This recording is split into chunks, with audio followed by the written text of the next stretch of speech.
Hey, chat. I'm late today. I am late today. Sorry. How's everyone doing today? Other than me being late. Yeah. Yeah. Yeah. Ooh. Alright, allow me to move this the other way. Over here. Do a quick browse through X, formerly Twitter.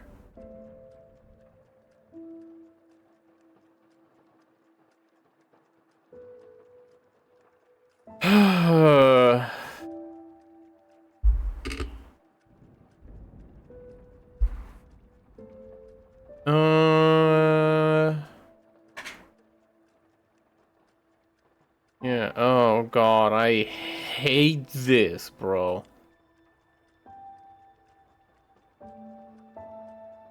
No. No, this is atrocious. Like some platforms with like frog feet.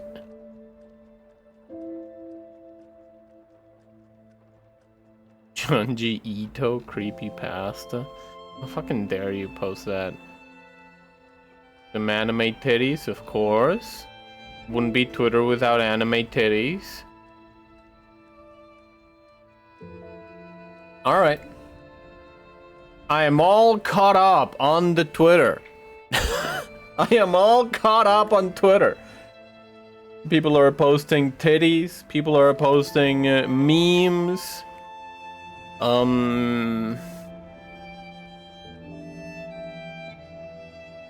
People are posting cool videos with swords. Some Godot engine stuff. An energy drink thing. Some horny art, of course. It wouldn't be Twitter without the horniness.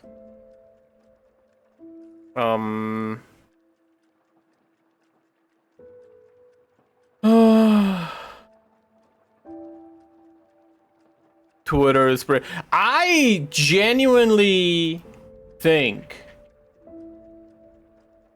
that like Twitter is hitting a critical point. Who's horny? Everyone on Twitter. By the way, welcome to the stream. How you doing? Everyone on Twitter is horny, dude. It's wild. Alright, allow me to go to my channel. Let me get a green capture. Oh, it's some...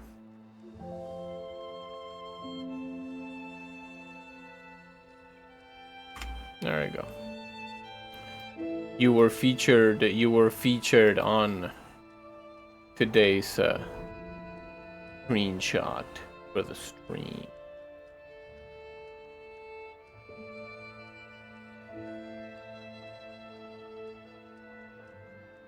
There you go.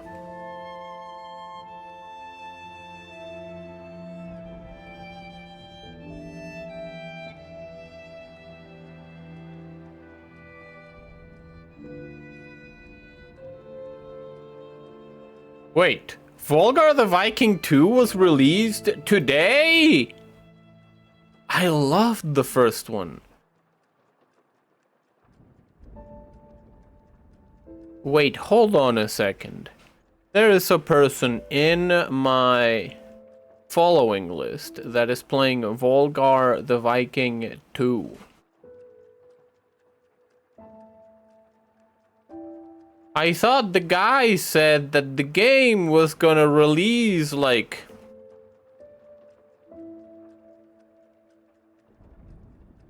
For some reason I assumed that it was gonna release like around Christmas. What? Did Dodger get like a early copy? No, it's just there. Mixed? 6th of August? It released yesterday? D6 continue on your dude. Undead modus ruined the game. Unfortunately, totally missed the mark on what makes a vulgar, fun, and challenging experience for the masses with triple S. Making the standard way to victory through Force God mode while being undead. I believe they can easily fix this.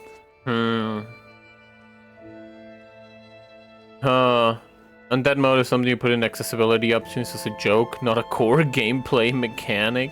Undead mode ruins the game.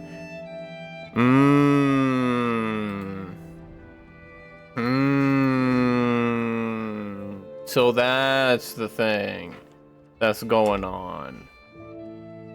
That's the thing that's going on.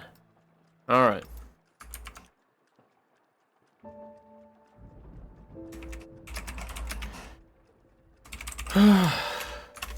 Live with Lies of P. Fighting the... Oh, sorry about that. Fighting the dump monster.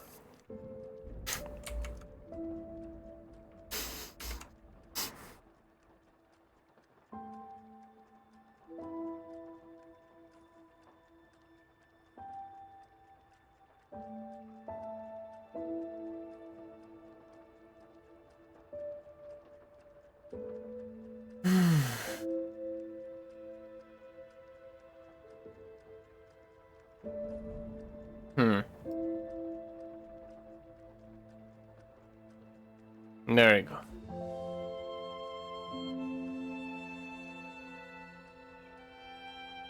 So, every morning, okay, every morning, I wake up and I go like, what is the plan for Swamp Monster? The plan is, there is no plan. The plan is I get good or spend hours getting good. Or spend hours trying to get good.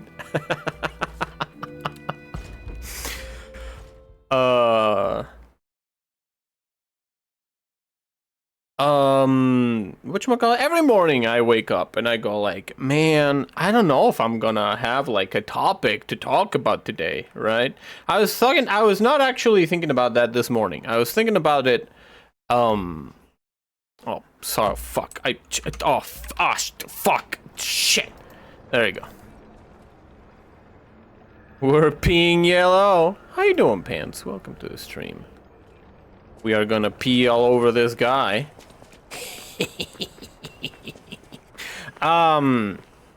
So every morning I wake up and I didn't think about that this morning, but yesterday night, right, I've talked about this.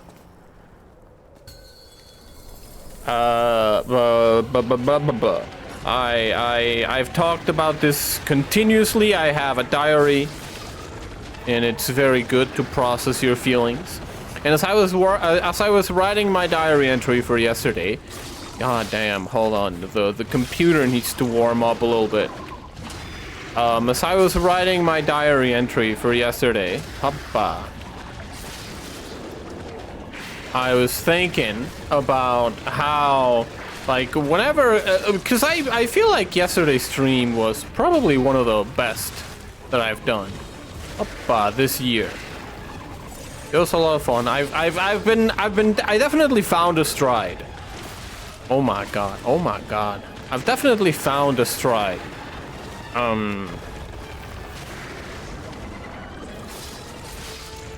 Found a Zen-like illumination.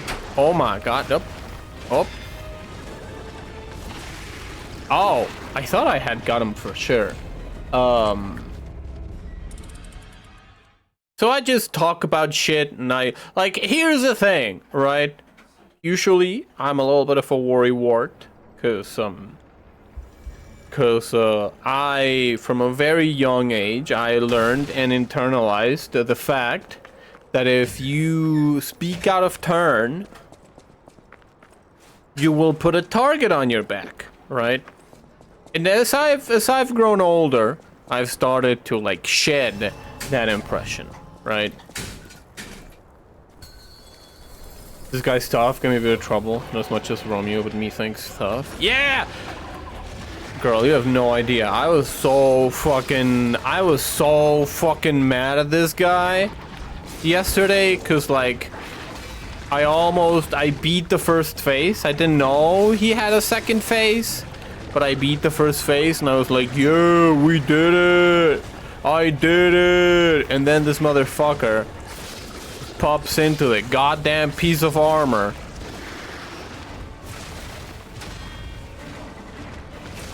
Oh, fuck. Should I dodge that instead? Should I try to dodge that instead of, literally rage quit? Listen, it was time for me to end the stream. I will not abide by these slanderous allegations. I will see you in court. I will see you in court, mister. But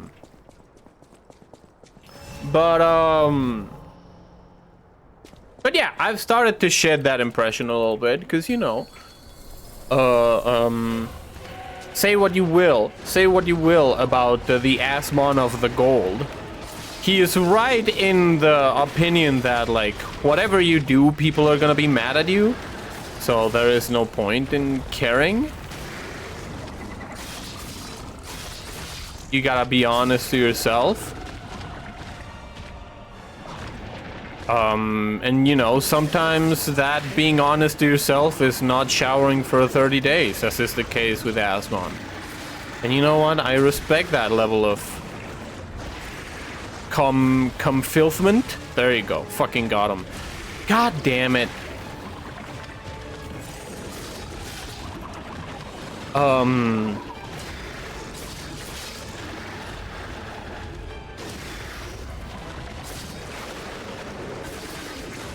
And like I've found to just be like, all right, well, you know, we can just have a good old chat. And whenever there's a boss, like I don't have to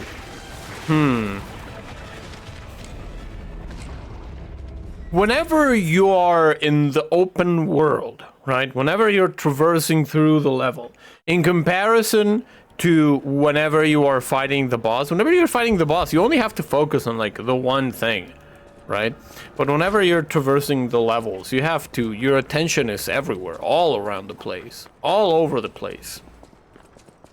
Over it, around it, sitting on it. Sitting on it. Sitting on the place. Shitting on the place even. And why do I have to be like that? Why do I have to be so crass? That's fine. Oh my god.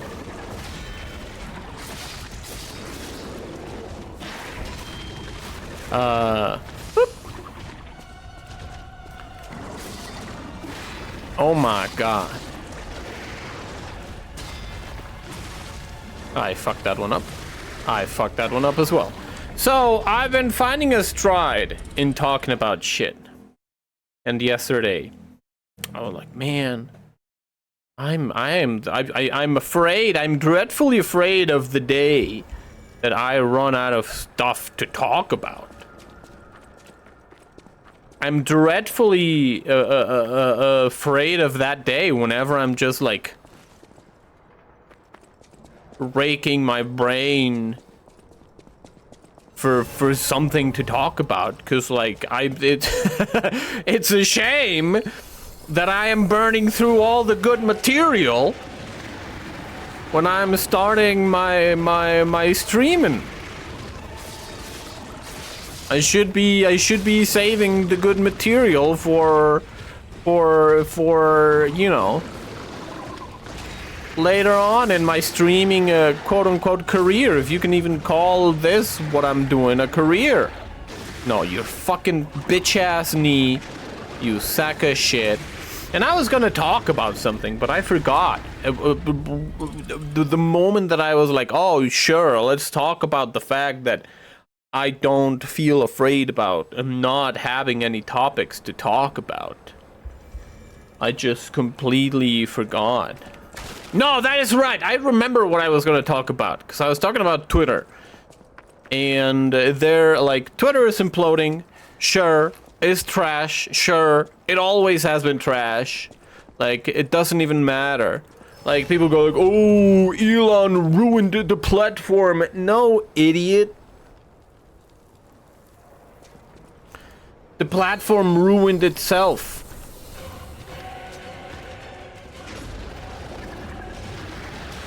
And like, I don't want to commit to it. Because I think that like there are exceptions to this not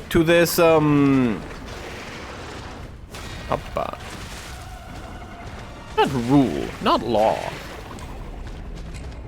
Twitter somehow is on Facebook now. I haven't used Facebook in so long. I deleted Facebook. I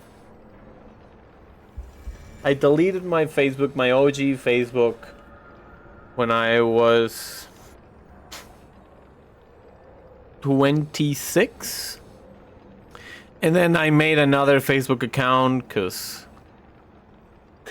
I wanted to date a woman, but then that didn't work out, so I ended up deleting my Facebook again. So I have no idea what Facebook is now.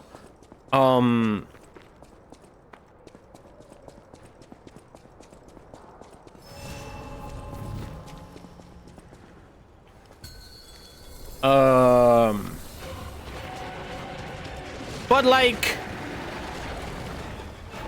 yes, Twitter is trash, but like people that are like, oh, here is my Mastodon, or here is my Blue Sky, right? Like on their Twitter profile, I just think that like, I think that they are molding. They are coping, they are seething. My Twitter is heavily curated, and I only look at my following, and mine is overall fine. How you doing, Lemony? Welcome to the stream, also. But I get a lot of people that are like, oh, blank blank, this is my username. Blue Sky and Mastodon on bio. And I just go like,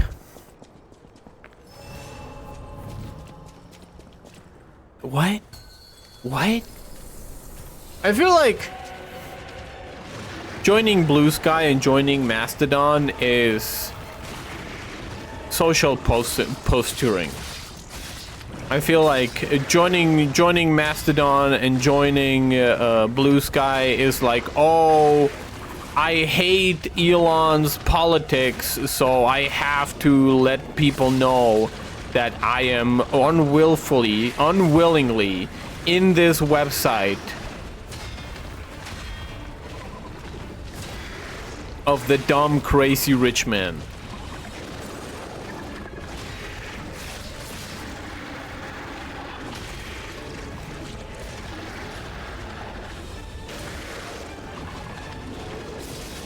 Like, yeah, Twitter sucks. Every fucking website sucks now. Every website is trash.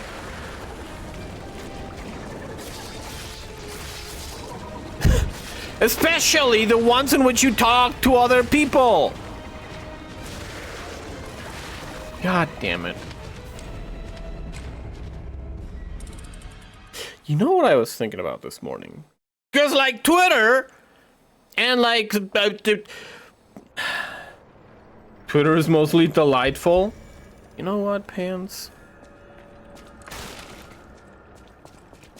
I'm glad. Because to me, you know what? I think that, like, I genuinely have to have a heavier hand when curating Twitter for me. It is what you make it. Yeah, 100%. You are doing it wrong. Listen, Lemony. You're right. You are right.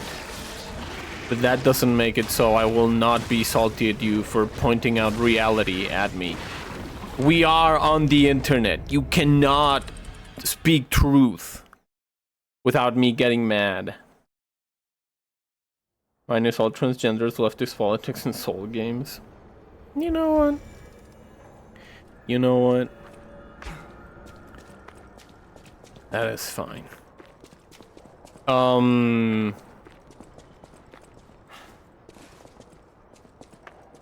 But yeah, I don't know, man. I need to have a heavier hand. Just like purging my Twitter.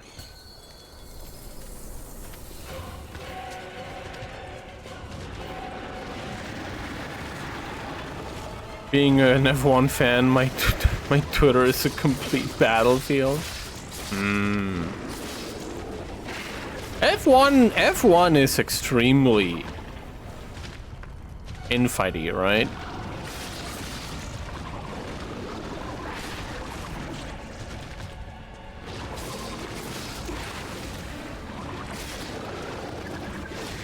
Would you say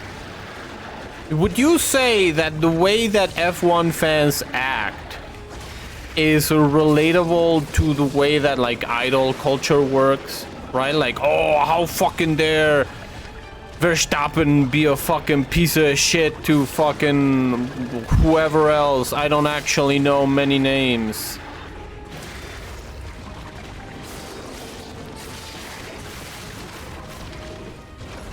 Definitely. Hoppa.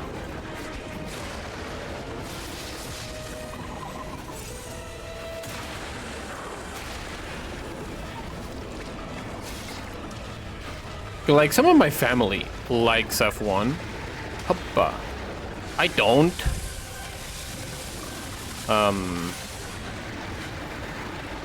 I just don't have the attention spent to watch it, right? I think that I would actually kind of dig a game about F1, but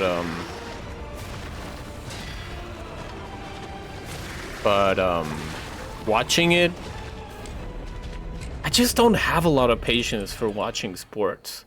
I do think, you know what I do think that is very, very different? As a person that, like, appreciates a little bit of baseball, but I'm not, like, a diehard fan, right? I didn't grow up with it.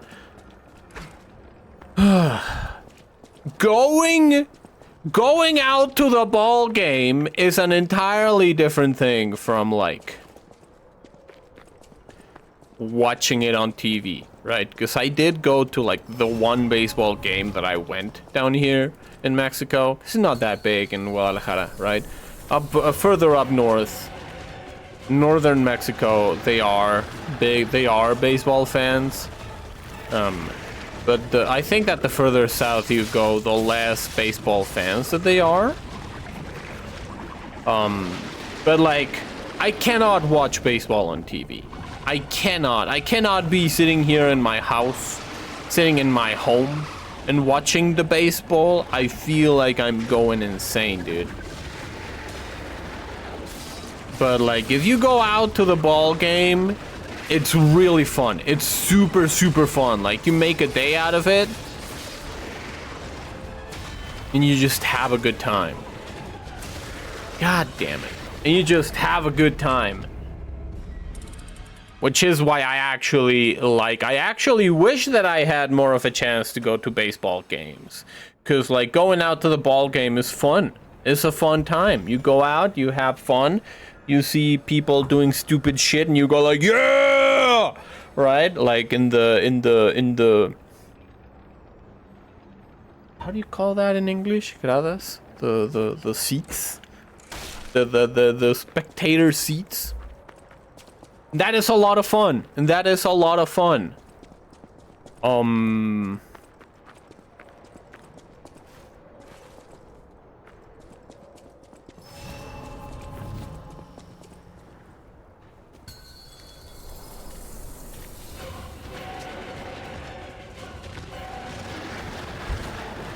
Racing in general is quite hard for people to follow. Charles Leclerc has more fans for how he looks than his actual driving. You know what? That's fair. Appa.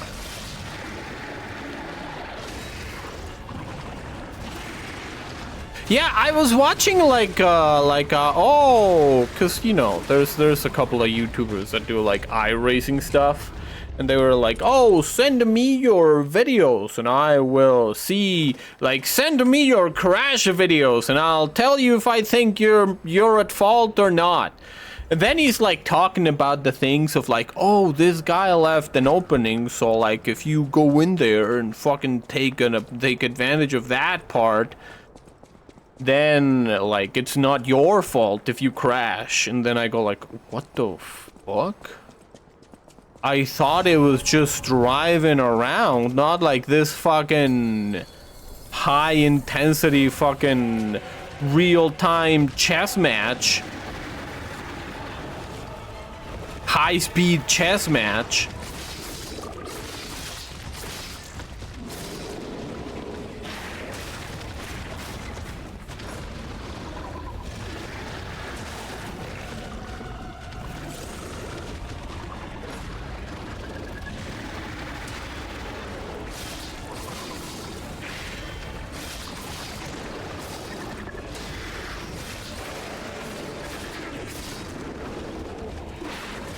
Ah, I fucked it up.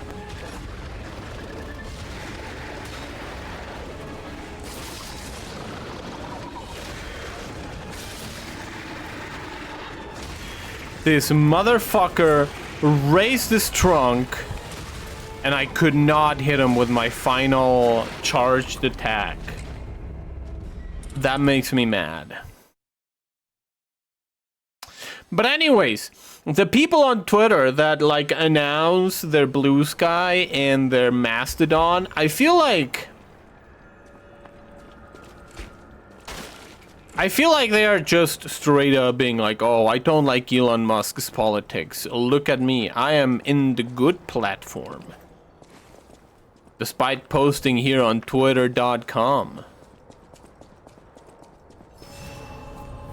Like, I genuinely don't know what's gonna happen to Twitter, right? Because, like, they seem to be having, like, an internal meltdown whenever it comes to, like, the advertisers.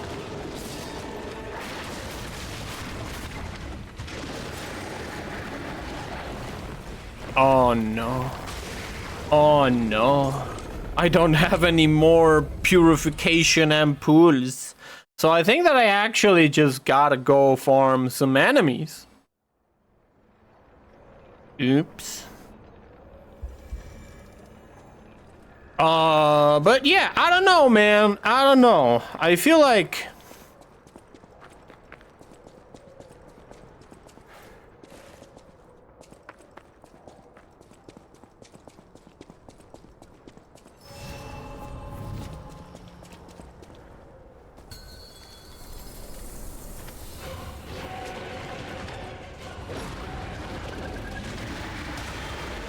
I don't know, I just find it annoying, you know?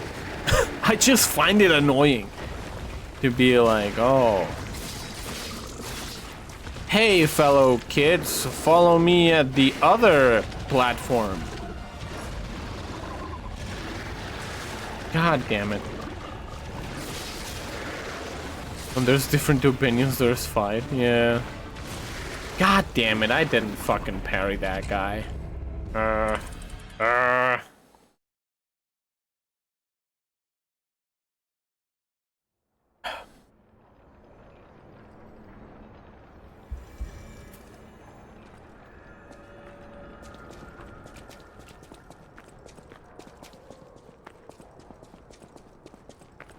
All right, baby.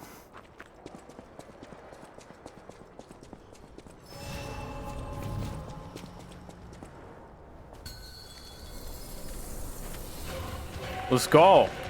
I do dislike the fact that there is no enemy in the run back to this boss. Because I cannot farm Ergo. Oh my god. Oh my god. Oh my god, I messed it up. Yeah, I do wonder what is it about the internet that, like, I guess it's the lack of social consequence, where people are like, oh, I disagree. And then people go like, okay. And then that's it. Oh, I disagree. And then you go like, okay. And then that's it. Instead of just like fucking back and forth that lasts hours and nobody gets nowhere because both parties just refuse to give up. Because if they give up, that means they have lost in the marketplace of ideas. They're like, nah, man, just fucking...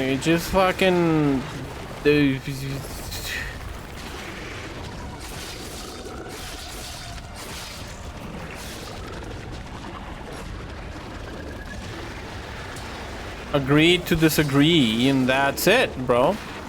Ah.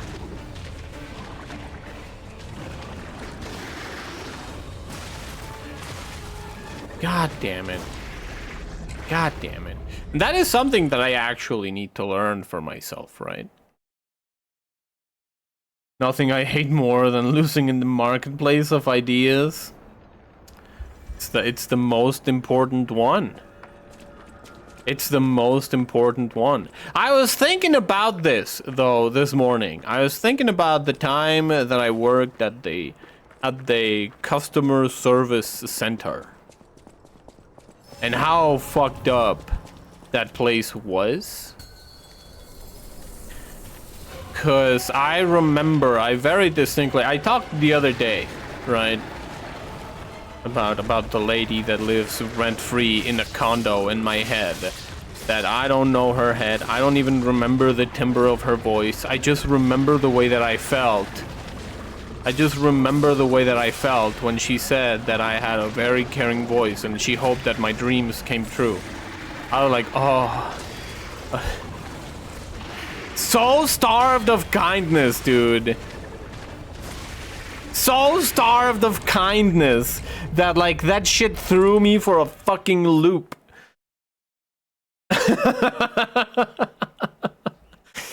And that plays like, okay, so I gotta talk about this.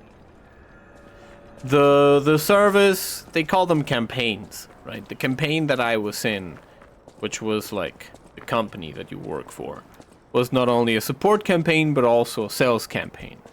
And people called in for support, and I was like, oh, do you want to upgrade your plan to a better one? I.e. a more expensive one, a more profitable one.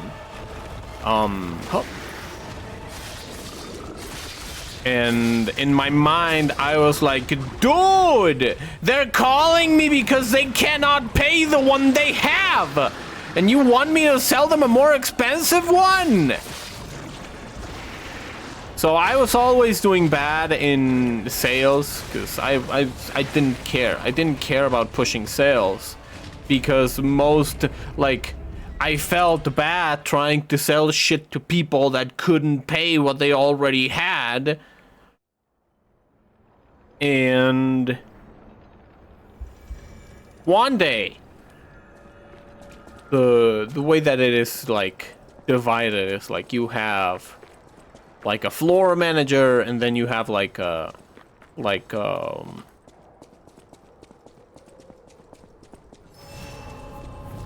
don't know how to call it, but they weren't like, they kind of were like managers, right? They would come in and audit your calls. I remember one day some woman called and she was very angry, and they used like, oh, we have this automated system that like analyzes the timbre in their voice, in the voice of the callers, and it gets alerts whenever like the callers are agitated. And I went like, oh okay. During the call, I saw that they were also like recording your screen at all times, and that didn't fucking sit well with me. I was like, what the fuck? What the fuck? You have a screen recording on my screen at all times? That is fucked up, dude. I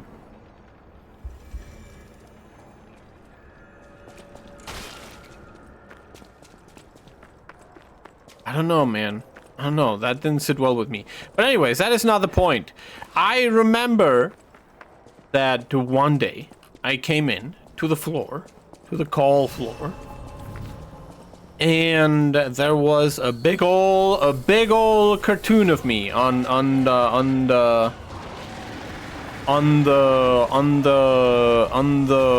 whatchamacallit?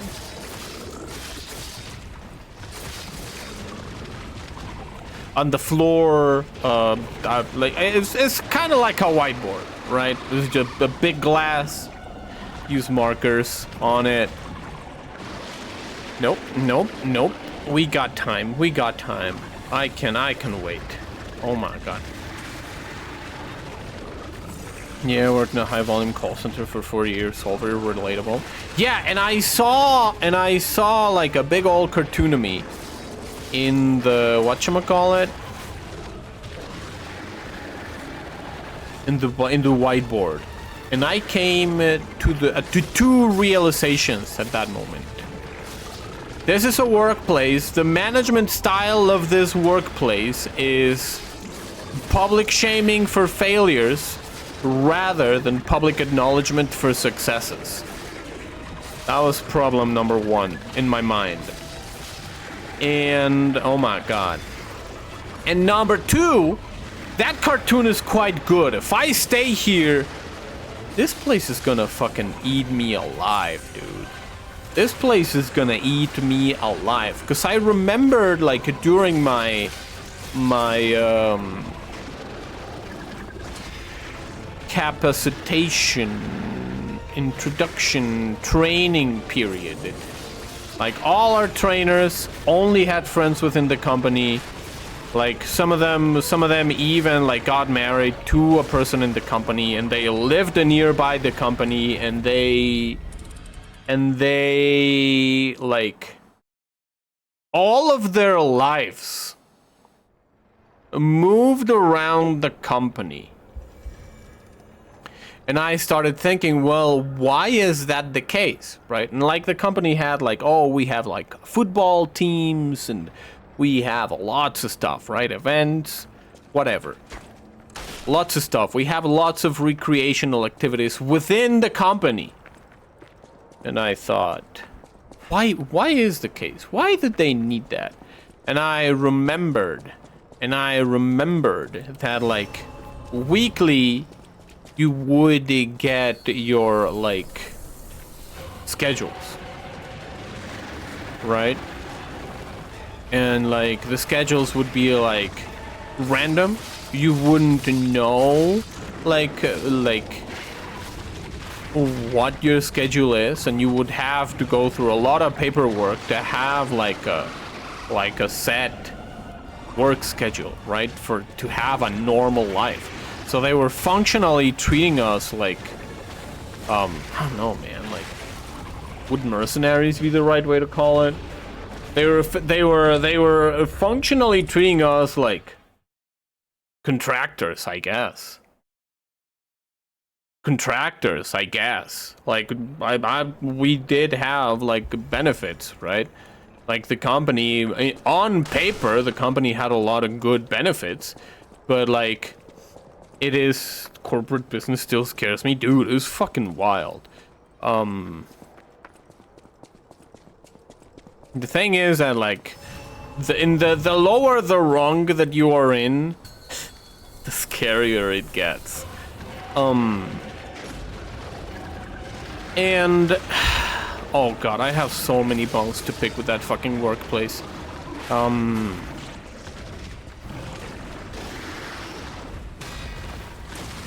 But onto the story at hand.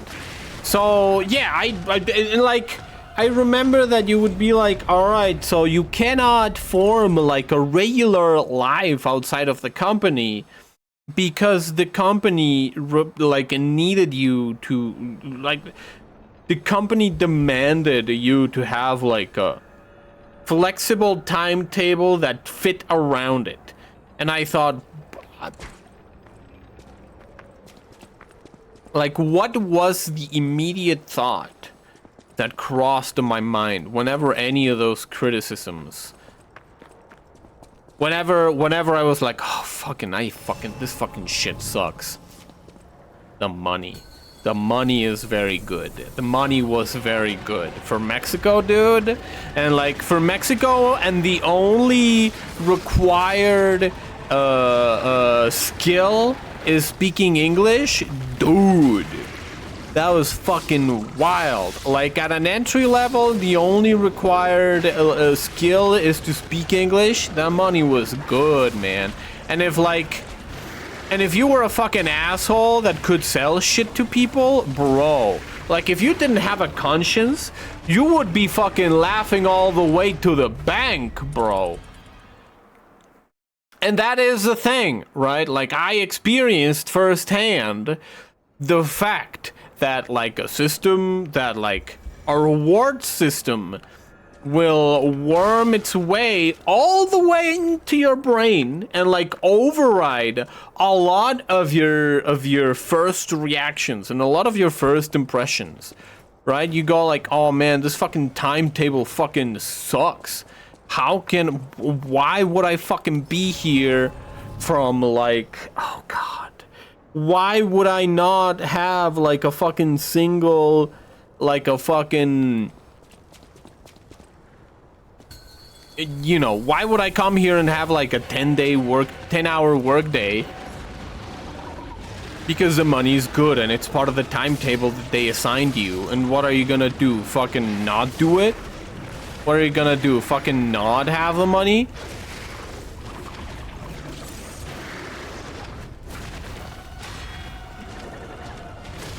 God damn it.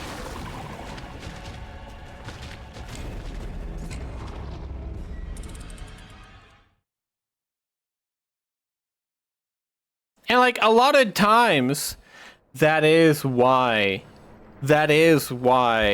like, I'm not entirely convinced of like appeals to morality. I am not entirely convinced of appeals to morality whenever it comes to like rewards systems, right? Whenever you go like, oh, but like, why would they do this? Something. Because like there's a reward. There is a very like in their mind they outweighed the consequences and the like the results and the consequences, and the results are better than the consequences, right? And like especially for shit like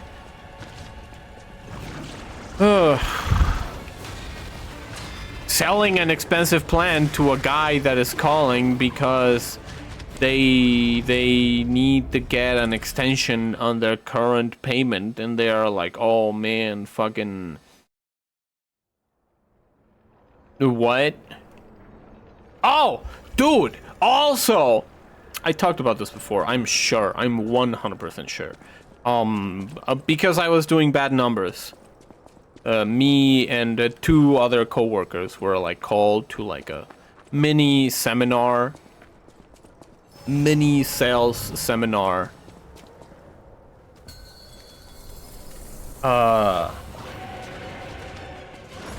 And the main takeaway was like, listen guys, if they don't ask, like, you just go and tell them, yeah man, so we're gonna fucking upgrade your plan to so and so and that and that.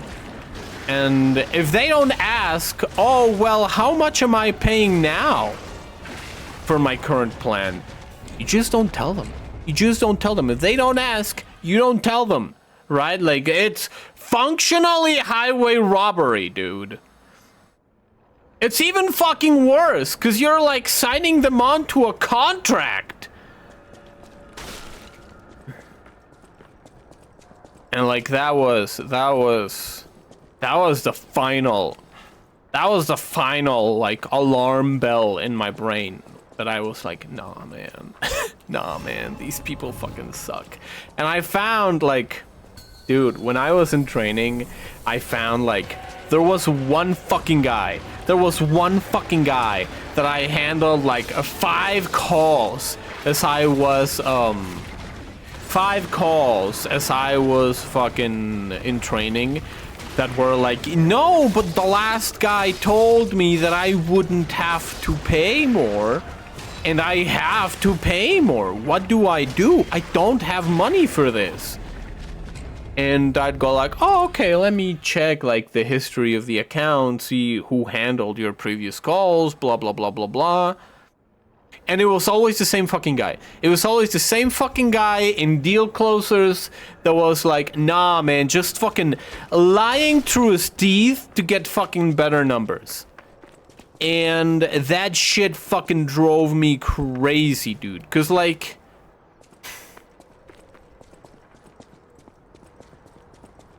Cause like that dude didn't have to fucking deal with the consequences of signing up someone for a plan that they could not afford.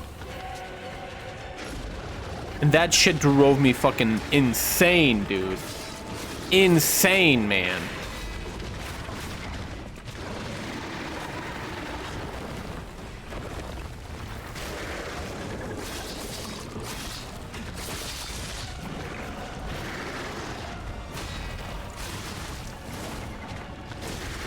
I didn't last long at that place. I had to get out. I had to fucking get out. And I remember that one of the guys that like, 'cause there were different tiers, right? And one of the guys that work at a higher tier. That is unbelievable. Wouldn't have the stomach. Yeah, me neither. Me neither. There's a slight level of me. I am slightly like jealous of the people that could. That is like, I am slightly jealous of the people that could, just because like,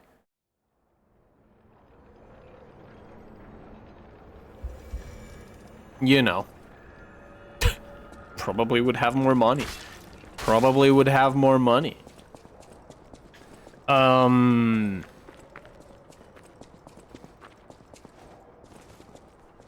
And there was a guy that was like, oh, I'm not on a sales like he was in the same campaign but at a higher level.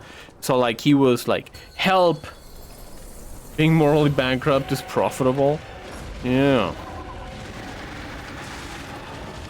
I think that mainly the thing is that we're just conditioned, right? To believe that we are living in a zero-sum game. We are conditioned to believe that, like, there is not enough wealth for everyone.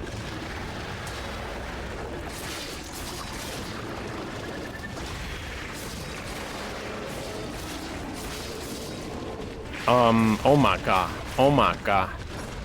And he was like, yeah, I was terrible at sales, to just hang in there, and like, just hang in there, get a couple of sales, and like, whenever the chance comes to like move to, I don't remember how they called it, like tier 3, just wait until you can get to tier 3, and then you will be able to just do customer service, just help people instead of trying to sell them shit. And I'm like, oh, okay. Oh, okay. Fucking bailed. Fucking bailed, dude. The place was fucking whack. You know what the most tragic thing for me is? I didn't even dislike customer service, right? I didn't even dislike the job. I didn't even dislike the job. But if I could have like a regular schedule, like go fucking, I don't fucking know, like 9 to 5, fucking whatever, right? And like, yeah, oh yeah, sure, we have calls. And then just fucking come home.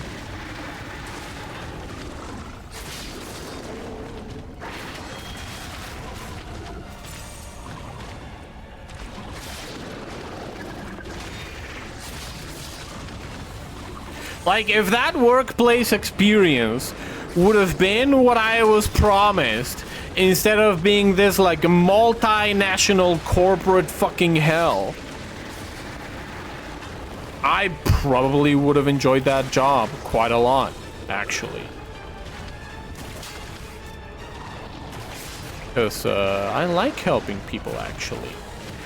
You may not believe it, but fuck. You may not believe it, but I liked helping people. The helping people part was good. I like that. I like talking to people, be like, hey man, how can I help you today? And then they'll be like, oh shit man, I have a problem with my account. And I go like, all right, let me see what I can do. Hang on, how's your day going today? Blah, blah, blah, blah, blah. I hope that everything's doing all right. Yeah, thank you very much for calling customer service. Something, something, something. Right? Oh, I see the problem with the account is blah, blah, blah, blah, blah. There seems to be some funky here with, like, the payments. Let me see if I can override that for you. Do you have, like, the payment number? Sure. We're gonna talk to the bank, send them a tiny little notification that, like, here's a payment number, blah, blah, blah, blah, blah. All right, if anything else happens, just be sure to call us back and we'll be able to help you. And we'll be happy to help you. All right, have a fantastic day. I'll see you around. Fantastic. Fantastic. That is great. I love that shit. I love that shit. But then, like, hey ma'am, do you know that you can buy an upgraded plan? I didn't like that shit. I didn't like that shit. That was the part that I didn't like.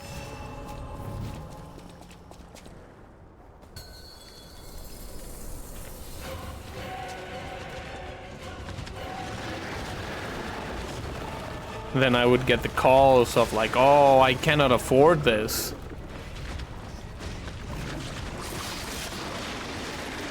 What am I gonna do? And I'd be like, shit, man, you're out of luck. There's nothing I can do.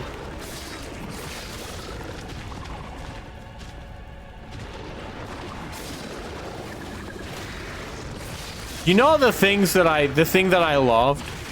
You know the thing that I loved? Whenever people would get mad and be like, all right, pass me on to your supervisor. And I would be like, yes! Yes, I don't have to deal with this shit. I don't have to deal with this anger. That was the fucking best. Because, like, you are not allowed to be like, oh, you are not allowed to be like, oh, I cannot do this. You have to try your darndest to solve their problems. The only way that a customer would talk to a supervisor is if they requested explicitly for it. And usually, my stance whenever it comes to, like, talking shit on supervisors is like, let those fuckers earn their goddamn pay. You know, they're your basic floor people, your basic customer service people. Like, they are innocent. They don't deserve your anger. But a supervisor, dude, maybe it's inhumane, but you have free range of telling them what their fucking mother is gonna die of. They have to earn their keep, dude. You have people under you, you are fucking mismanaging the people under you, most likely. And sure, that is a double standard of me, of like, hey, you're guilty until being proven innocent. You know what? You know what? My supervisors were not the best. I'm gonna be real with you. My supervisors were not the best. So I have, like... I have resentment tinted glasses whenever it comes to supervisors. Maybe some other people were like, nah, man, my supervisor was great. He was giving me pointers, putting out, gonna call Peugeot customer service right now.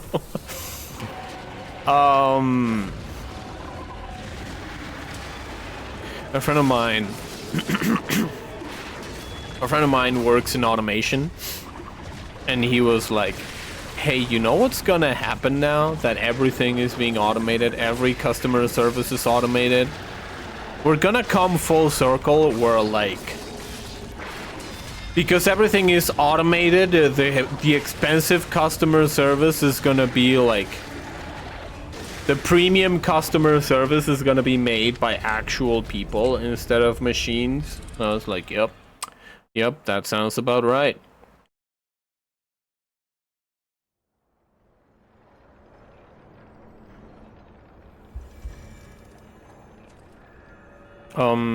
But yeah. I really like my customer service job. I wish that I didn't have to sell my soul to the devil for it. I wish that I didn't have to, I wish that you didn't have the need to sell your soul to the devil in order to work in, like, customer service.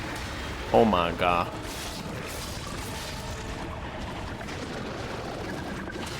I think that is, to an extent, what I find appealing about streaming.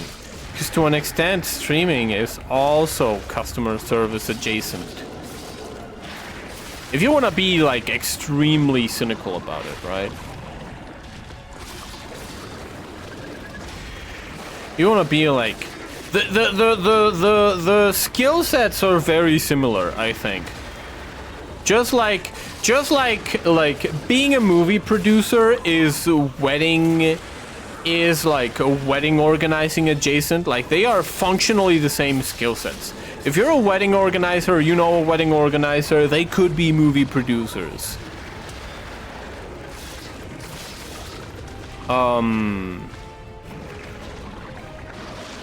They are very similar skill sets. Oh my god. So I think that customer service skill set is very similar to the streaming skill set.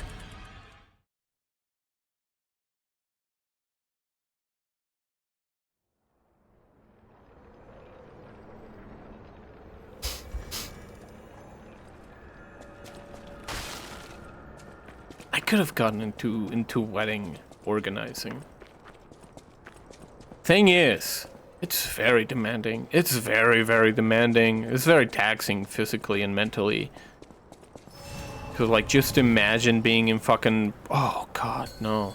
Oh god, no. Just imagine fucking being in pre-production all the time. Fuck no, man. Fuck no, man. Oh my god.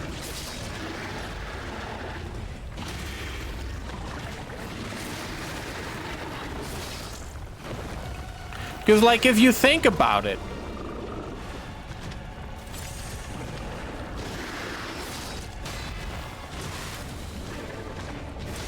god damn it.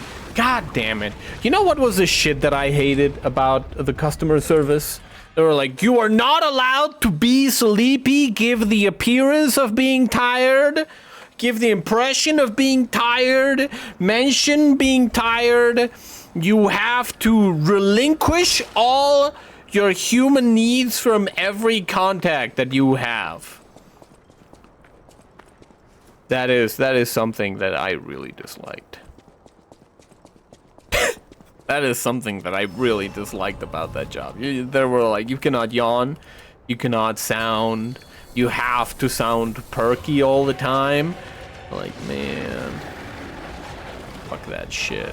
The shit is mad. I wasn't even mad about the no, because they had a very strict no swearing rule.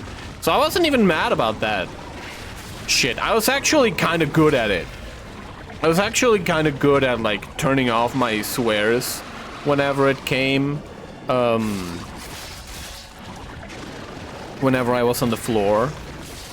Dude, my first alarm, my first like alarm bell. You know what my first alarm bell for that place should have been?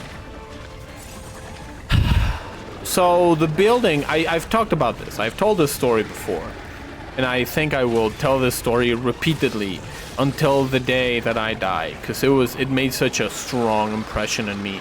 Not only, and like, I have to say, right, we're all fucking nerds in the internet, right? You say, oh, this is some like 1984 shit. I think that we all have an idea of what that is, just by mere nature of being online, right? And like, even if you haven't read the book, so many people talk about like 1984 shit that you have like a social contagion idea of what that is. But the building, I'm gonna do another attempt, and then we're gonna go to an ad break. The building was 2 floors. The first floor was like reception and training and whatever. And the second floor was the call floor, the actual place where like the different, the cubicles were. Well, they were in cubicles. It was like a, I don't recall, were they actually cubicles? No, I think that they were like semi-cubicles. The actual working floor.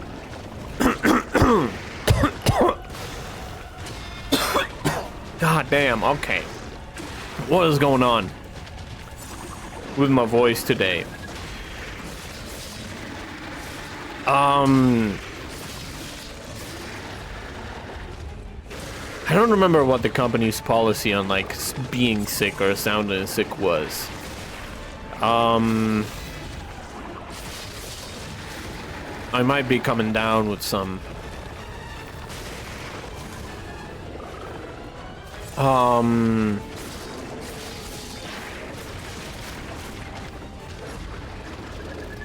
The floor was like this big open area, right? You had walls that separated like different campaigns. Oh, my fucking moron. I am a piece of shit. God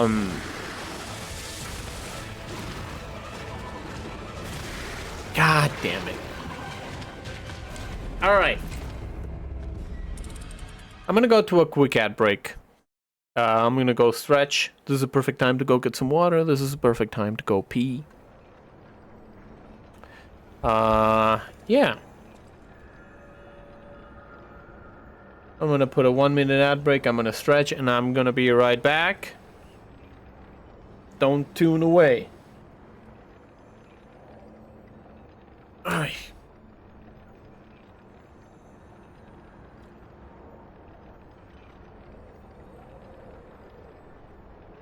Hola, amiga Chuchi.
All right.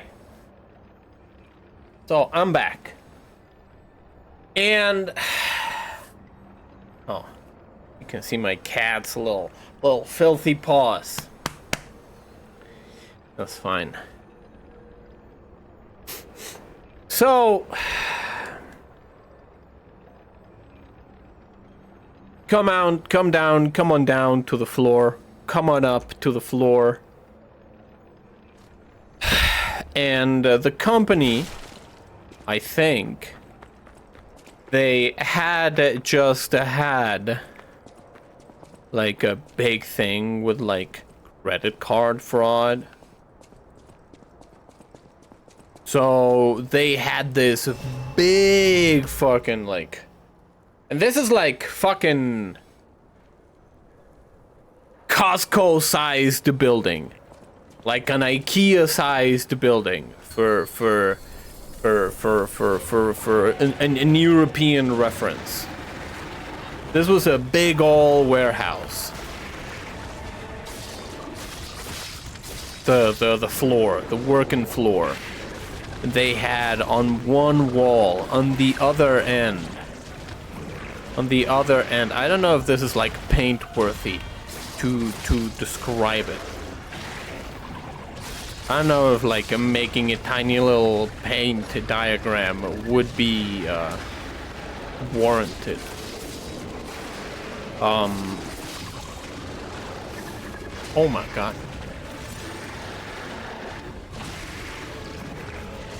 But like we had like the one hall that we walked by to like get to the different working areas. Oh my god.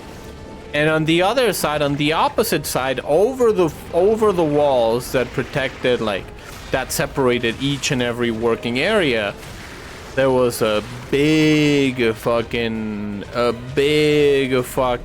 thing. I don't remember if it was like a vinyl, like a posterish kind of thing, right? Like a, God, a fucking word salute me. If it's like a synthetic fabric with a thing printed on it, or if it was like actually painted on the wall, or if it was like a vinyl decal on the wall. But it was literally a gigantic eye. So I was like, hey, seen something suspicious on the floor? Call this number.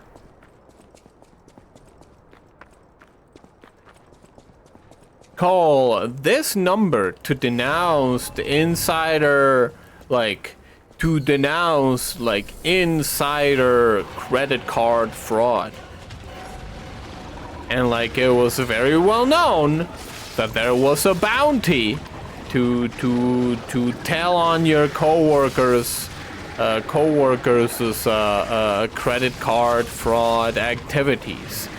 And like, yeah, I agree on the idea of like, hey, maybe don't commit credit card fraud. But like, that shit is a supervisor's job. Right? Like keeping tabs on your employees, keeping tabs on your like underlings, if you want to fucking be extra villainous about it. Keeping a tab on like internal affairs, that is fucking management job. That is fucking management work, not fucking Steve.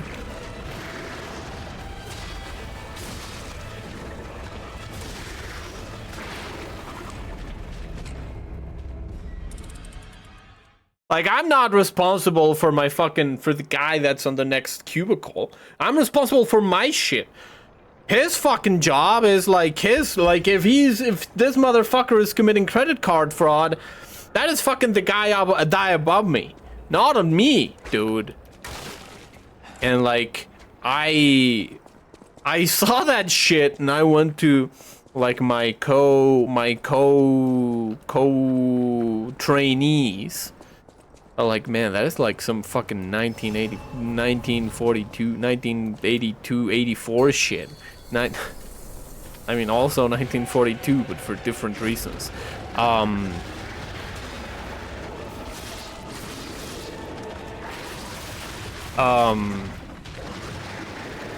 I don't know, man. And they were like, what? What do you mean?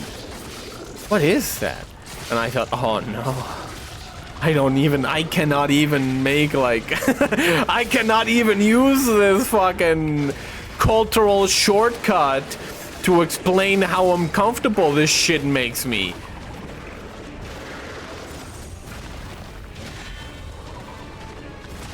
God damn it.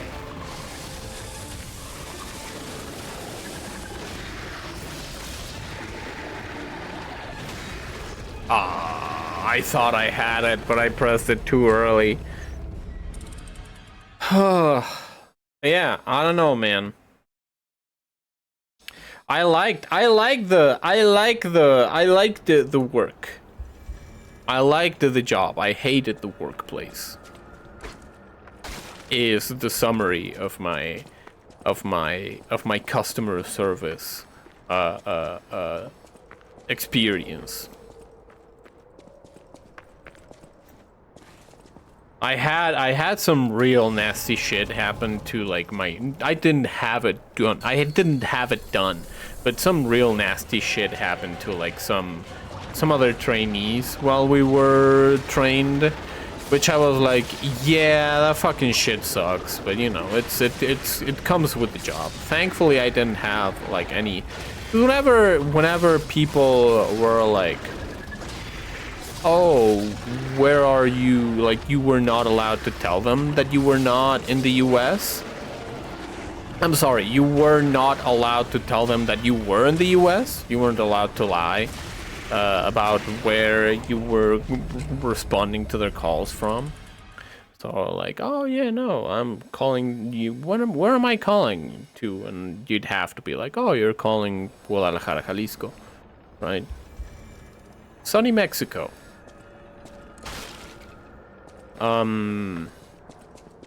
Thankfully I didn't have anyone being like, well, I don't wanna talk no goddamn Mexican. But I did, but I did see like one of my co-workers have that happen to her. One of my co-trainees have that happen to her, and she was like, she got super rattled and she got really aggro on the guy, and I was like, man, yeah, that sucks. Like, it comes with the job. You have to fucking suck it up to the fucking aggro guys. You have to suck it up to the aggro guys, which is something that I wish wasn't the case, right? Like, I wish that people that help you don't have to fucking suck it up whenever you're like a shitbag.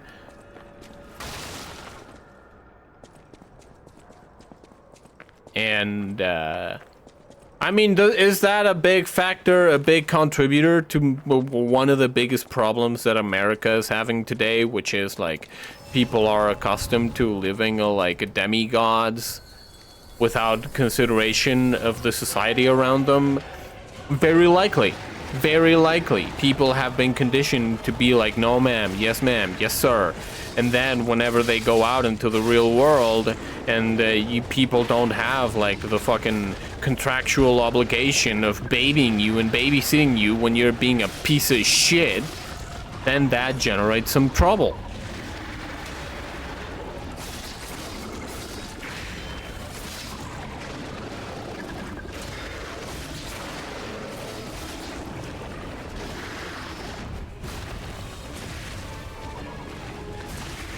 God damn it. God damn it.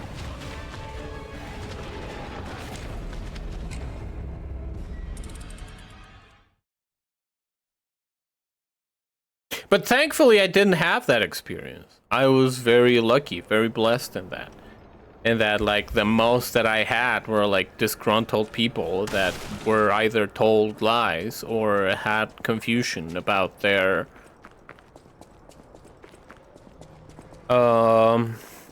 services. Yeah, about their contract and shit like that, right? Most of the time, it was fairly amicable. People were very polite.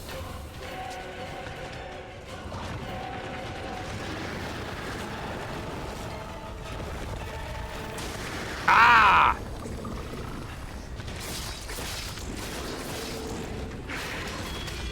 Yeah, alright.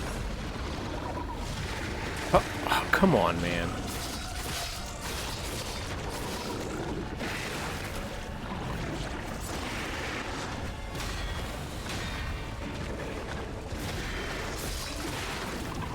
Oh, I didn't expect that other attack.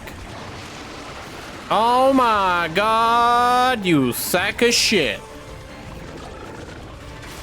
Ah, shit. I hate that attack. I hate all of his fucking tendril attacks, dude. I hate all of those tendril attacks, dude. Gotta learn how to handle them. Like, either gotta learn to avoid them or learn to parry them. Usually avoiding them is the most successful technique, but... yeah. Alright, let's go.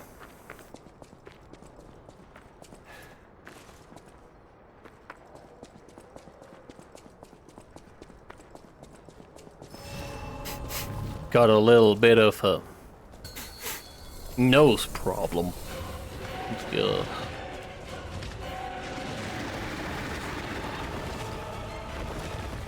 How?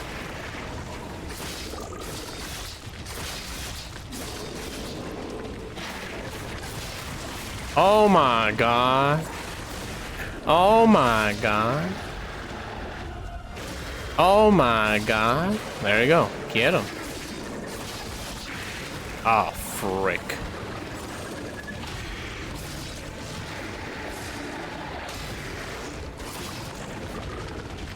Alright,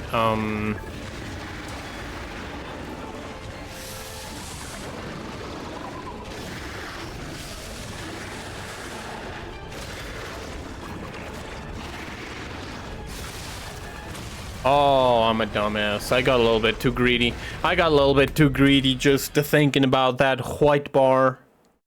Yeah. What can you do?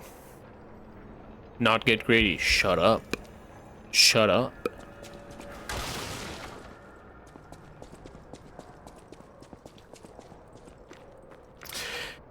This warrants a change. This warrants a change in approach. So let's assemble a weapon. Tyrant's Murderer Dagger Blade. Should I try to do that? I know what I'm gonna do. Should I do that though? I don't know what I'm gonna do. Alright, let's go. Weapon assemble. Yeah. Alright. Let's see if we can burn this guy. Burn, baby, burn. Burn an inferno. Burn, baby, burn.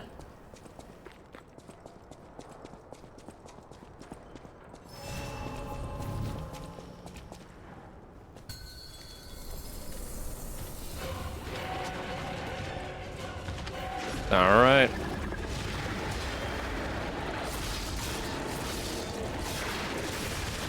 God damn it. Oh, frick. Am I gonna die? I'm died. I'm died. I am dead. Thank you forever. God damn it. God damn it. Dude, I saw that the fucking... Alright. It was about time. I spent too long without talking about VTubers. Are you all ready for the VTuber talk of the day? I saw that the Hololive girls did like their spelling bee. And that shit was really funny. That shit was really funny because a lot of them are ESL. And it's just funny, man. It's just funny. I feel their pain. I feel their pain, dude. Cause I've been there, man. English is a weird fucking language. Whenever you have to learn it, you go like, oh, okay, so you gotta... Like, I think that whenever it comes to spelling shit, I feel like ESL students have a little bit of an advantage, because you have to rationalize the way that English words are built, right? You have to be like, oh, this word probably, like, instead of intuiting them, you have to sort of internalize it and apply, because there is, to an extent, there is a logic process to the way that English phonetics work, right? Like, it's dumb, but there is a little bit of a, like, it's a dumb logic is still logic to an extent. Dumb logic is still logic.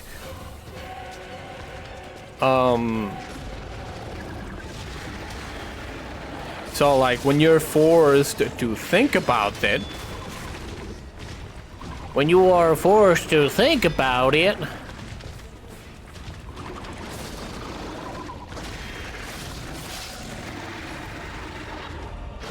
I fucked it up. That's fine. Oh, he's gonna barf? Oh, no, he's not. Alright.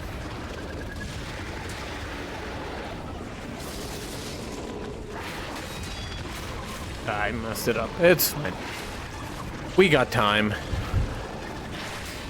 Oh my god. Yep. Nope. I got time, brother. I got time. Oh, come on, man. Oh my god.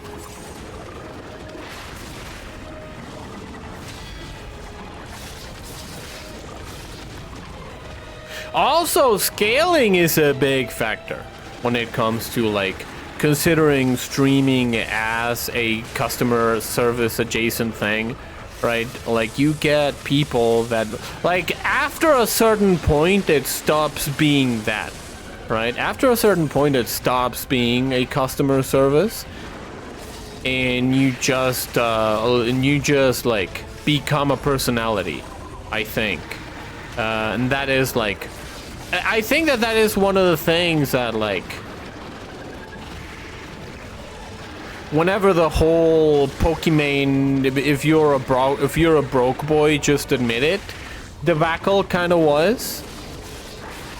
Oh, I'm fucking dead. Because she got accustomed to being a personality, and she forgot that, like, her job is basically customer service.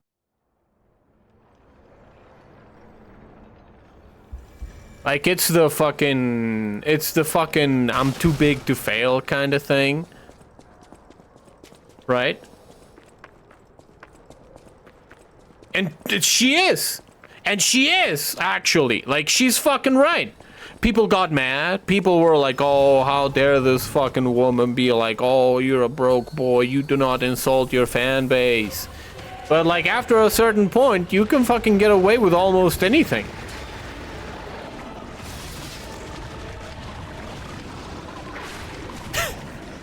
Just ask Mr. Beast and Ava Chris Tyson. Oh no, that is fucked up. That is fucked up. I apologize for that.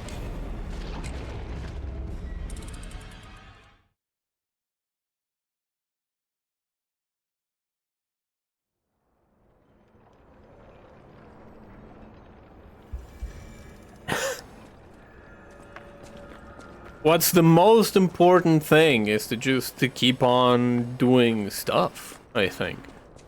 Right?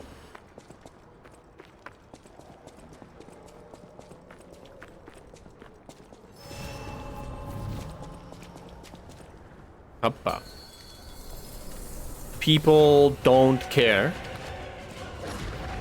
And if you act like shit didn't happen, you don't bring any attention, you don't try to silence people, people will fucking forget. People will fucking forget eventually. everything. Which is kind of messed up. Oh, fuck. Which is kind of messed up in and of itself. But that is the way things are.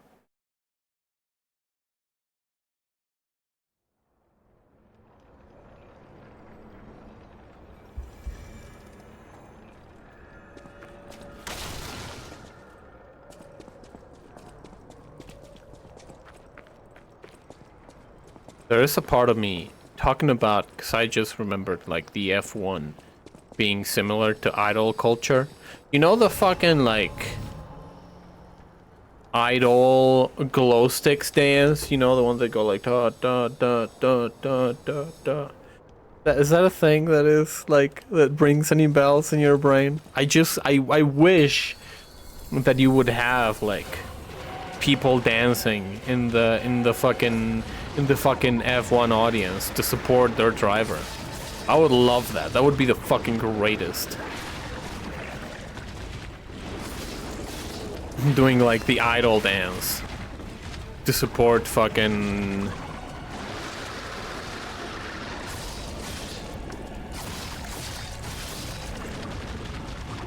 There's two F1 racers that I know. Verstappen, I don't even know why, because like people talk about him a lot in my family, and Checo Perez because he is Mexican, because he's Tapatio. Woo! Because he is Tapatio. Woo! Home turf, baby. But yeah, I don't know jack shit. Papa Checo is the best. I know him because he is from Guadalajara. But I've heard that he's actually quite good. But I don't know if people are like, oh man, because if people are inflating his skills because he's Mexican, and they're like, nah man, he just doesn't succeed because the establishment, man. Checo, no, that is fun though.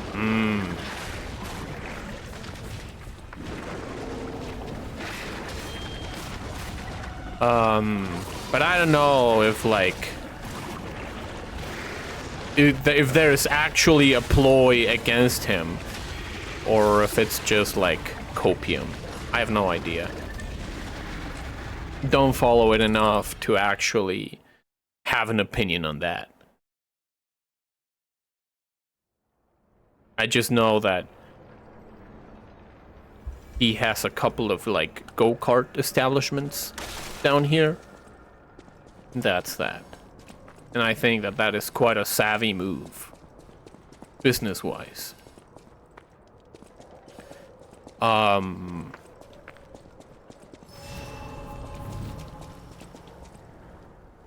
Almost got dumped by RV, crashed a lot this year and still half season.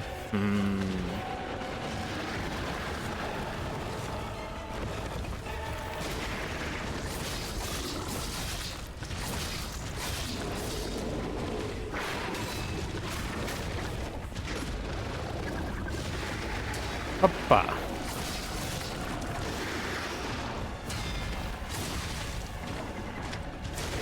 Oh boy. How much? Like, I know that optimally you don't crash, right? But how much is too much crashing? He was a beast in 21. Max won the title because of him. But since then he fell. Okay. Because, like, you can be like, oh, one crash is too many crashes. And I'd be like, oh, okay, I get it. One crash is one too many.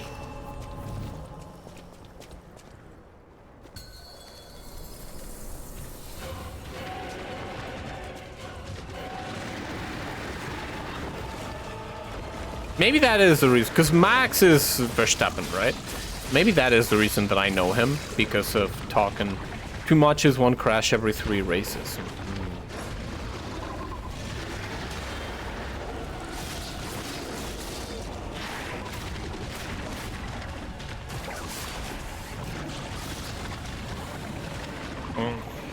You know what? This guy is having his moment.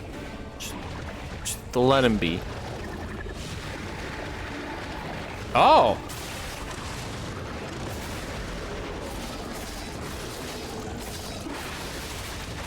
Oh, fuck.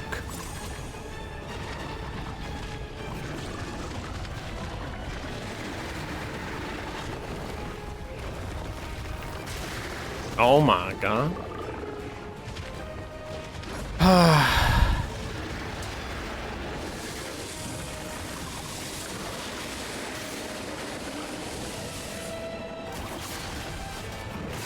I fucked it up.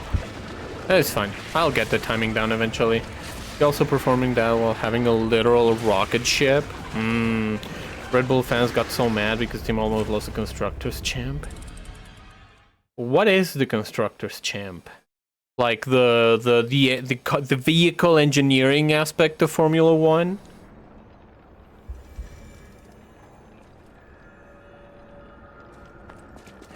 That is what I would assume that the Constructors Champ is. Because that is also an... I don't know, like... Because I feel like we live in a privileged time where, like, automobilistic engineering is, like... quite high, right? We have so many advancements that, like... I think that genuinely the only advancements that we can do is to have, like, a certain integrated, like, computerized systems that allow for better performance of cars, right? Am I correct in that, or am I just showing my ignorance?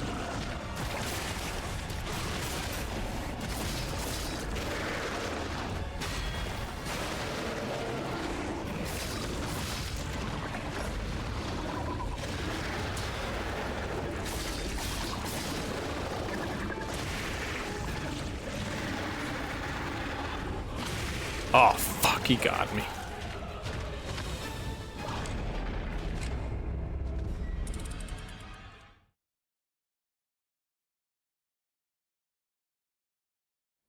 But yeah, I think that, like, cars are peak performance. I mean, every second, cars are peak performance. Right? Because we're always making advancements, and the thing that we don't know are what is distancing us from peak performance, from better performance. So we have to discover them. So we're always at the peak, but you know what I mean. The amount of points your two drivers score in each race is counted towards the Constructors Champ. The team with the most points at the end of seasons win. So instead of being like, by the way, I see how blown up I am by the lightning. I gotta do something about that. So instead of it being like a single, like it's the championship for the team rather than for a driver.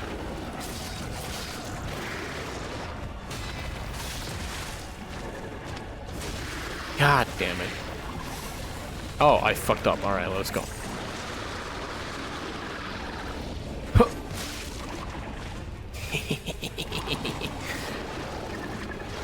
God damn it.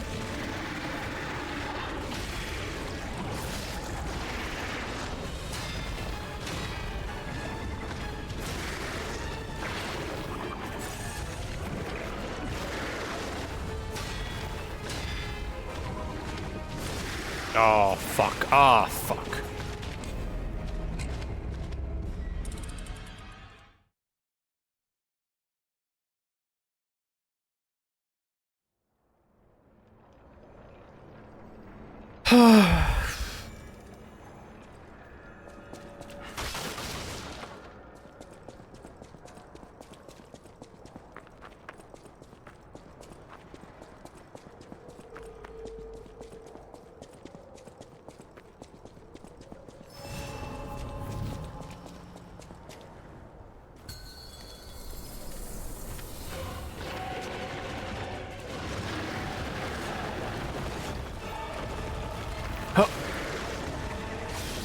Yeah, I'm very ignorant about races, so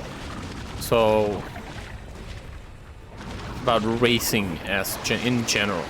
So every bit of knowledge that I can get, I'm very appreciative of. Yeah, that's right. There's a lot of fighting between drivers from the same team this year. McLaren almost imploded at the Hungary GP. Really? Is it like well-founded or just like an ego thing? I mean, I don't know. Are ego things unfounded? Sometimes. Most of the times, but you know, sometimes it ain't, you know? Oh.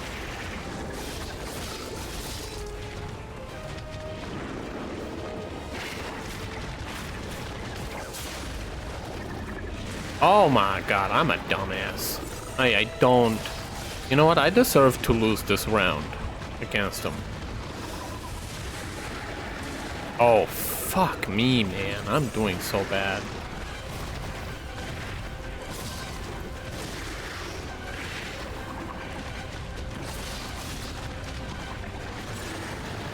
Ego. Norris knew the right thing was to give the position back, but he's the one fighting the driver's champ.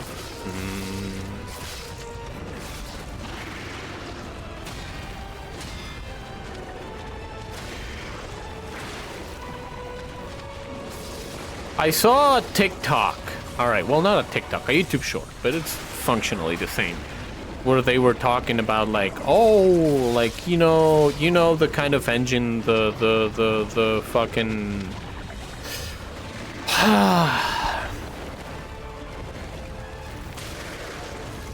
So like instead of having pistons, you have like the direct drive that is like the semi-triangular shape that rattles around in there.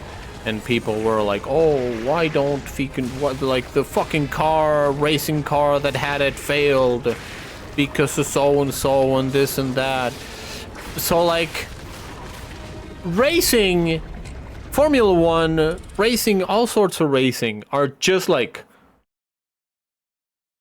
wartime for car manufacturers, right? They always need to be pushing technology forwards in order to be winning. ABW, always be winning. And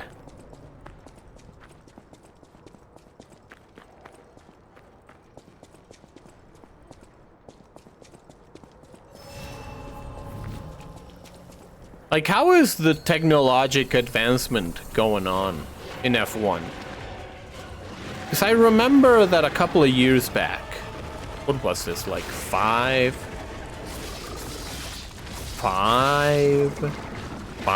years ago? Like my aunts and uncles were like complaining about the fact that they put like some fucking limiters on the cars. They were like, yeah, that's some pussy shit. I don't like it when they do that because that's some fucking pussy shit.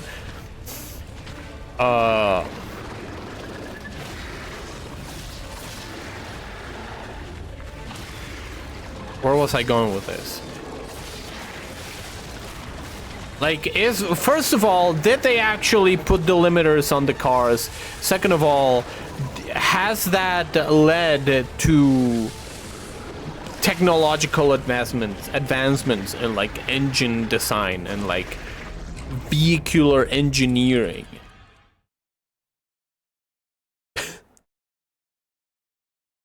I don't know. Does this question make any sense at all?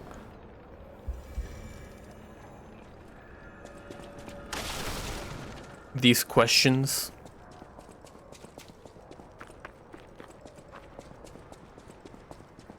I like to avoid the little tufts of grass. That is like the game that I made for myself. Running back to the boss. That is a little game that I made for running back to the boss. I gotta switch up my approach, I think. I gotta use the salamander knife, probably. Gotta use the salamander knife and go hunt for some ergo.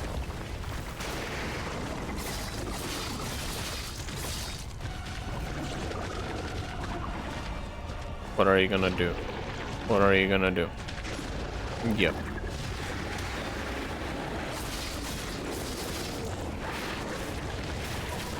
Ah, he's too far.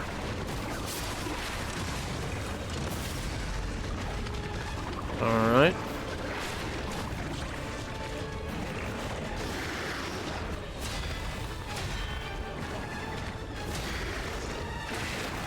Ah, the last one got me. Alright, get fucked, idiot. Burn an inferno! Burn, baby, burn!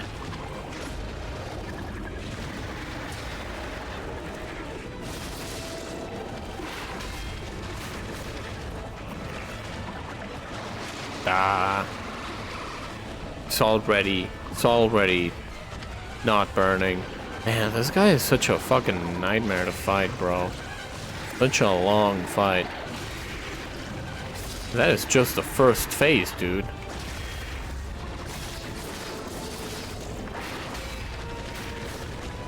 They have a limit on what they can research and design, have to follow some FIA guidelines that unfortunately don't allow much.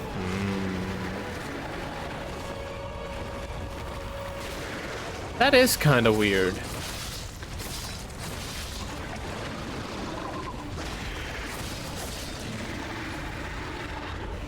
I thought that was the whole point of racing.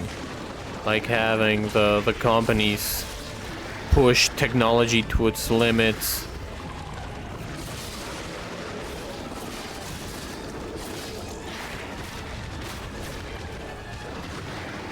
How do the fans feel about that? Do they feel like it's some like bullshit bougeification of like the sport?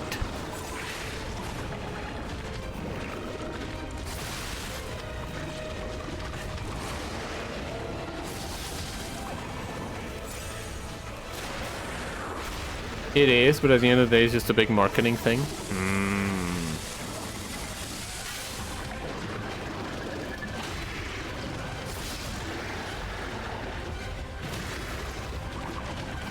How come? Marketing in which sense? In which direction?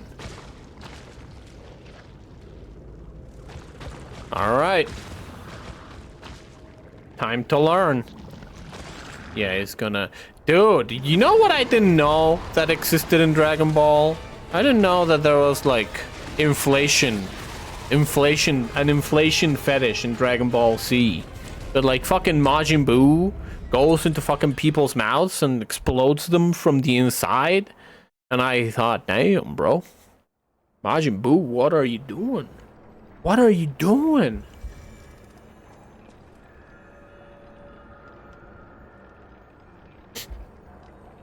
What are you doing, bro?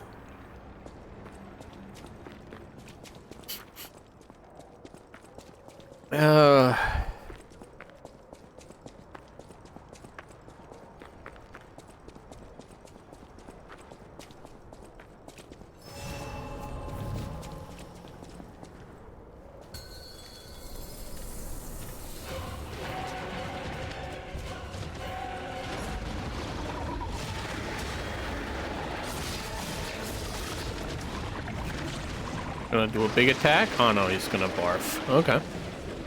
Gotta recognize his attacks.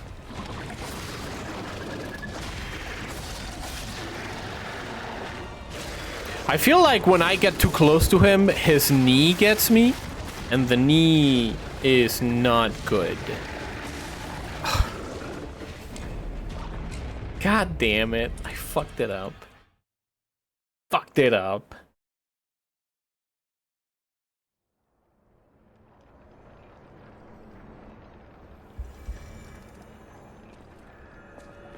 Using the popularity of the sport to sell stuff? Oh, okay. Okay. Yeah, that's fair. That is fair.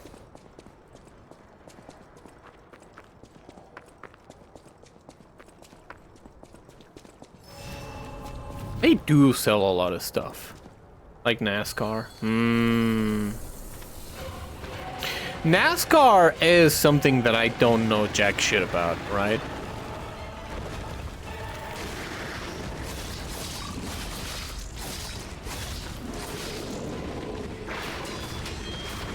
I do wonder if, like, the drivers are resentful of the reputation that NASCAR has of, like, oh, it's just the dumb race for cars that drive to the left, that only turn in one direction. I wonder if there's, like, nah, man, it's actually an extremely technical motorsport.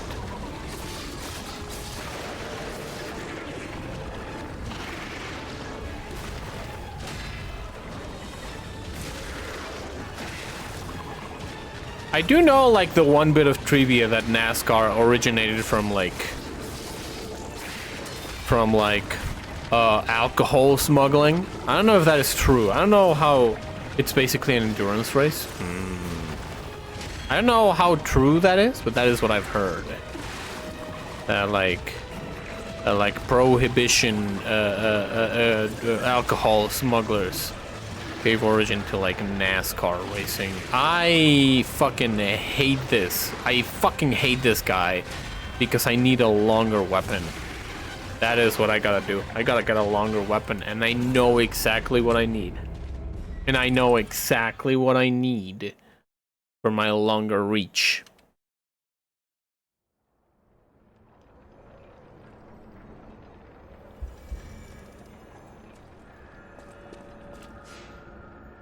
An adjustment is needed to this weapon. Where is that? Here it is.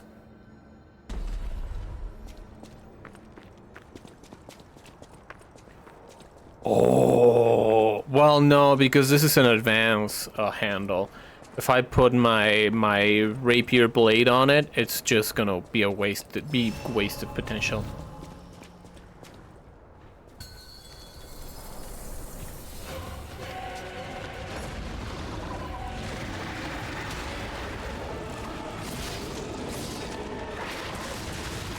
God damn it.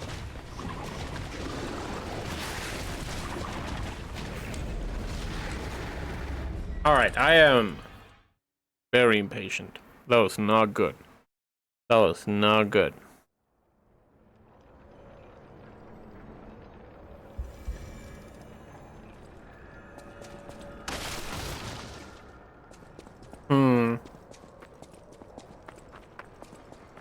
Do not ever try to understand the point system from NASCAR. Really? Is it very confusing? I thought that it was just like, hey, you get points for placement. You get points for, like, making a cool crash.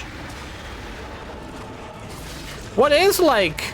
So, I remember when I was younger, I loved this game. I never understood it. I could never win in that game, and I never understood it, but there was a game called Destruction Derby, and I love that game because you could have like your little cars and your cars crashed, and I thought, yeah, crashing cars. But I think that Destruction Derbies are a very American thing, where Americans had such an amount of like prosperity that they were like, all right, let's fucking destroy cars for entertainment, right?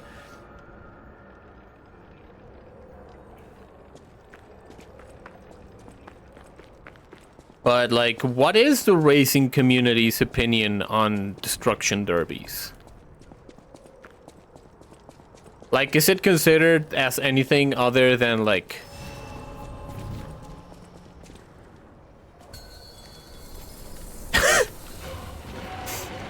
the deep fried butter of racing? Just, like, extreme overindulgence and, like, dumb shit?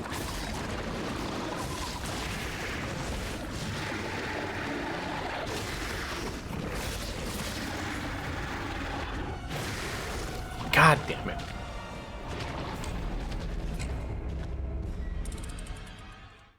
I really like that game. I could never win. I didn't understand how to win that game. It is fun, but it's not even considered racing by the community. That is fair. That is fair.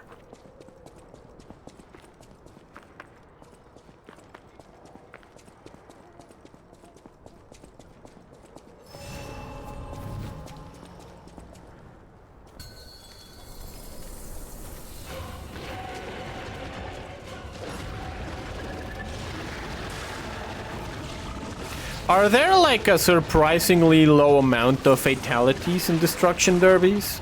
Like, is it one of those things that you'd go like, how aren't people dying all the time? But they are like actually super careful about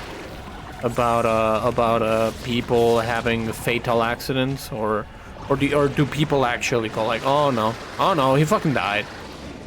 Oh, he died. Can I stab his little butt?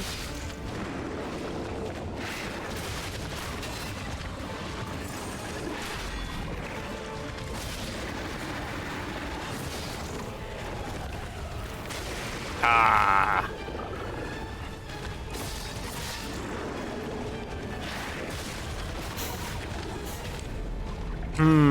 I think that this adjustment may have not been as fruitful as I considered it.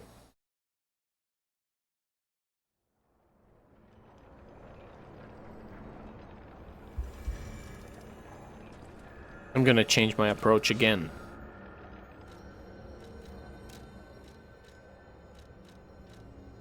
Marginally, step by step. Yes. Today's standards, yeah. In the 80s and below, they were like, yeah, he did. Oh, okay, that's fair. That's what I assumed. That's what I assumed out of, you know, an entertainment form based, a destruction-based entertainment spectacle. ¿Qué pasó, salchuchis?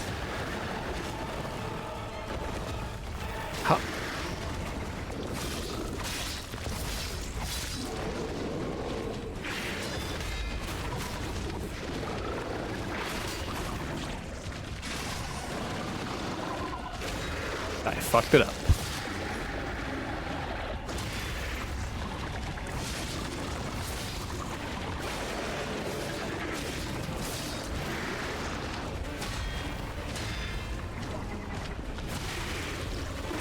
Oh, the last one always gets me, dude. I thought I was ready for it, but I was not.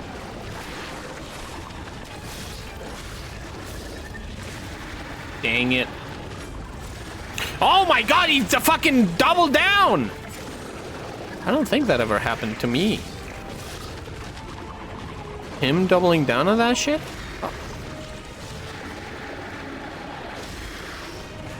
Oh my god. There you go. Alright, let's go. Fucking get him. This was a good change of approach.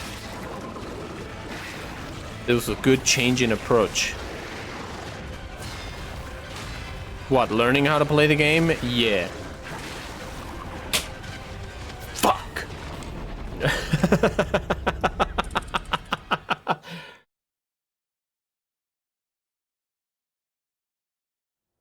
In the racing community, you basically aren't allowed to have fun? F1 is a perfect example? Oh no. Don't rally people have fun? I thought they did have fun.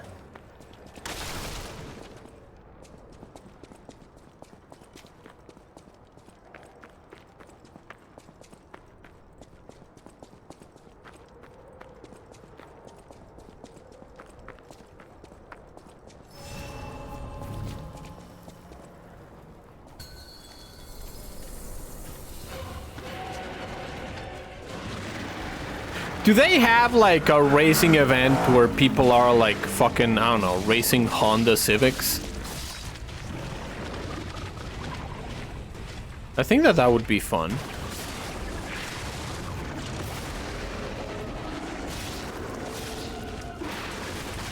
Oh god.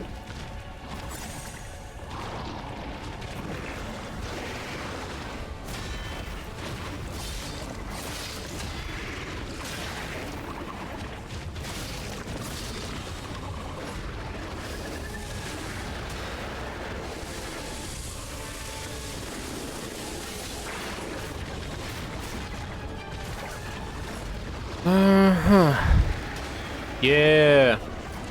Honda Civics, my car mentioned.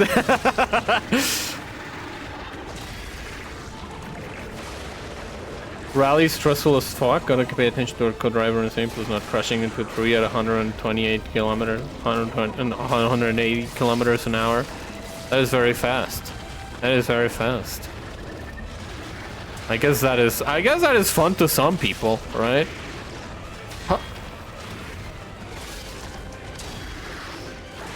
They are Clio's Honda Fit.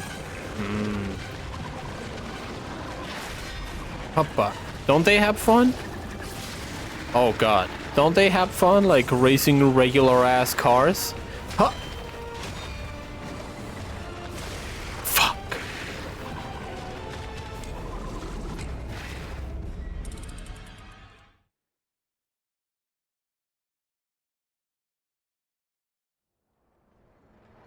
Hatchback cups are very popular in Europe. What is a hatchback cup? I mean, yeah, like a fucking cup that you race hatchbacks, right?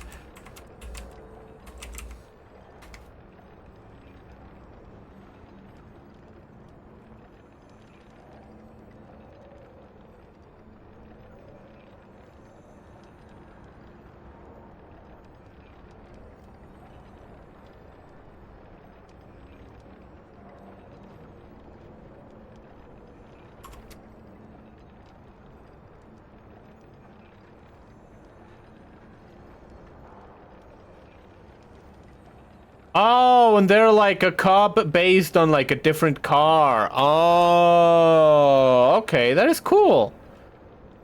Nah, they're even more aggressive. Ah, damn, okay. People aren't that allowed to have fun, actually. That sucks. That sucks. So, like, the only people that have fun around cars are, like, the dudes that are putting, like, turbocharger in their fucking Volkswagen 82 Beetle. Like, are those the only persons that are having fun in car spaces?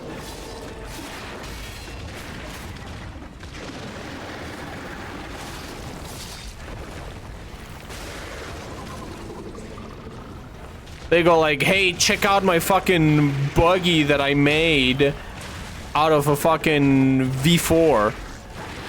Yep. Hey, check out my car.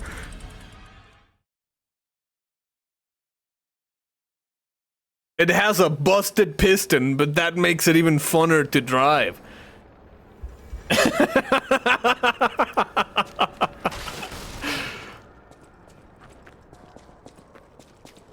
That is wild.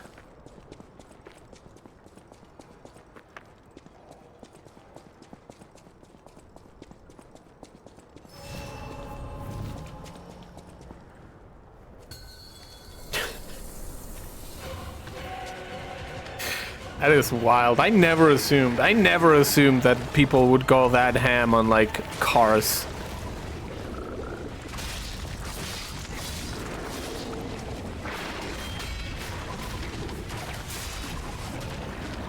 Cause again, like, the only connection that I have to car culture is my dad. And my dad is the kind of person that, like, is the kind of dude that puts a turbocharger into a fucking 82 Volkswagen Beetle. So, like, I thought that every car person was like that. But I realized that I come from a family of outliers. Oh my god.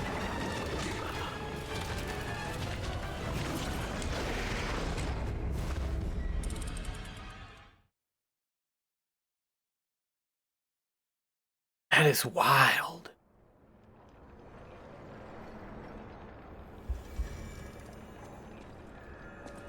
Huh.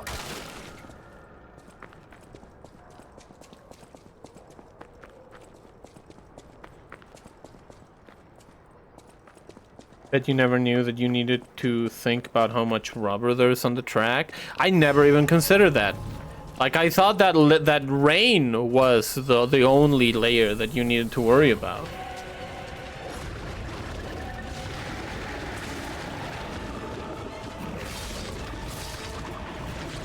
I'm assuming that there being rubber on the track makes it so, like, the tires don't, whatchamacallit, don't stick to the track as much. So, like, curves are extra dangerous if there's a lot of rubber, right? Like, if, like, someone does a bad fucking slip and just rubbers all the fucking track for you, you go like, oh, this fucking scrub is ruining my fucking lap time because the idiot doesn't fucking know how to take a fucking turn.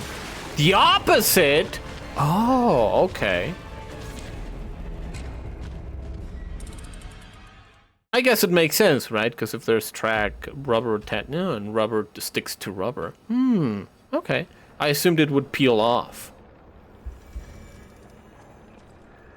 Is the sentiment the same though? Like, oh, this is fucking ruining my racing line because this fucking idiot doesn't know how to take a fucking turn.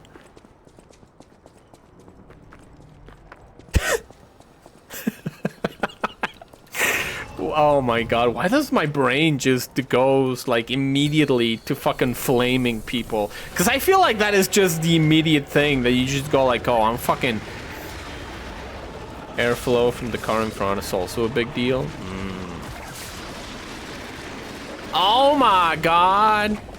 Because here's the thing, right? If you're sharing a thing, I feel like the most human thing to do is like, oh, I'm fucking... This fucking idiots and... Oh, god damn it. Alright, I think that's gonna be it for Lies of P today. I have a later appointment in the afternoon, so I won't be able to stream then. So that's gonna be it for Lies of P. We're gonna switch to the Nier Automata. Oh boy.